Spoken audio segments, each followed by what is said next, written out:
Hansı klubun azarkeşsin? Galatasaray və Real Madrid. Həyatda sənə ən çox dəstək verən kim olub? Ailəm və atam. Ən sevdiyin futbolçu? Braziliya Ronaldo.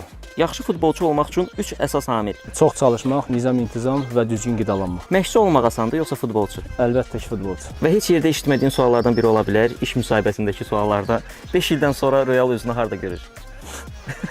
Onlara cavab verirəm. Cavab verəm. Təbii ki, öz ağlımda hansısa hədəflər var, istər futbolda, istər məşqçilik karyerasında. İnşallah ki, istədiyim yerdə olaram 5 ildən sonra. Birini heç olmasa bölüşə bilərsən bizdən, yoxsa sir qalsın? Yox. Yox.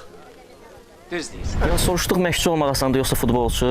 Sən futbolçu dedin. Onda məşqçilik çətin bir məsələdir. Məşqçi elə bir şeydir ki, yəni komandadakı bütün futbolçulara, yəni 22-23 futbolçunun hər birinə cavabdehdir və hər birini hazır vəziyyətdə saxlamalıdır ki, oyun vaxtı onlardan o verimi alsın.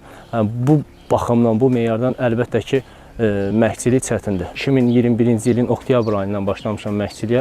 Belə oldu ki, Vətən Futbol Akademiyası məni dəvət elədi və orada 2011-ci illərlə məşqçilik karyeramıza başlamışıq.